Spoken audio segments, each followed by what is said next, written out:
সোমবার রাজ্যের মুখ্যমন্ত্রী ডক্টর মানিক সাহার সরকারি বাসভবনে পালন করা হয় রাখি বন্ধন উৎসব। এদিন বোনরা মুখ্যমন্ত্রী ডক্টর মানিক সাহাকে রাখি পরিয়ে দিয়ে মঙ্গল কামনা করেন। এদিন সকালে মুখ্যমন্ত্রীর সরকারি বাসভবনে গিয়ে মুখ্যমন্ত্রী রাখি পরিয়ে দেন মহিলারা। এদিন মুখ্যমন্ত্রীকে রাখি পরিয়ে দেন বিজেপি মহিলা মোর্চার কার্যকর্তা সহ সকল অংশের মহিলা সহ কলেজের ছাত্রছাত্রীরা।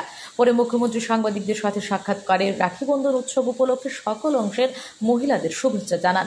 তিনি বলেন, আমাদেরই দায়িত্ব বোনদেরকে দেখে রাখা। আমরা অনেক সময় ভুলে যাই। আমরা যখন ঘর থেকে বের হই আমরা ভাবি তারা শুধু ঘরের কাজই থাকবে, কিন্তু ওদের বাইরেও বের হতে হয়। বর্তমান সময়ে মেয়েরা বিভিন্ন জায়গায় কাজ করছে। বর্তমান সময়ে চারদিকে যে পরিস্থিতি লক্ষ্য করা যাচ্ছে, তাই একজন ভাই হিসেবে মহিলাদের নিরাপত্তা দেওয়া আমারই কর্তব্য। প্রসঙ্গক্রমে তিনি বলেন, আমরাও চাইছি ত্রিপুরা রাজ্যে যেন আইনের শাসন প্রতিষ্ঠিত হয়, আর সেই দিশাতেই সরকার কাজ করে যাচ্ছে।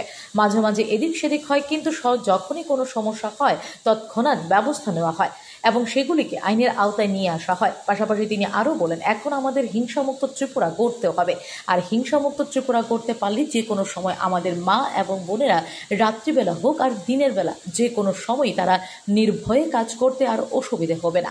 পাশাপাশি তিনি আরও বলেন যে যেই দলই করুক না কেন, রাজনৈতিক হিংসা যাতে না হয় সেই দিকেও আমাদের লক্ষ্য রাখতে হবে। সেই পুরনো ইতিহাস থেকে আমাদের বেরিয়ে আসতে হবে, তাহলেই হবে সুন্দর ত্রিপুরা, গর্বের ত্রিপুরা।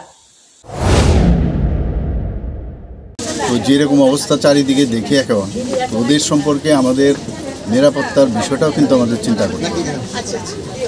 তো আমি আজকে ওরা এসছে, আমি অত্যন্ত খুশি এতগুলো বোন এখানে এসছে। তো ওরা যেন ভালো থাকে, এবং বিশেষ করে ত্রিপুরাতে আমরা চাইছি যে আইনের শাসন যখন এখানে প্রতিষ্ঠিত হয়।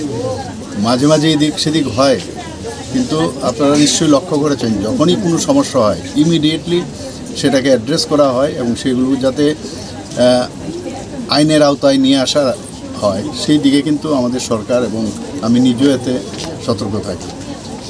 Bureau report, S Bharat live 24 hours.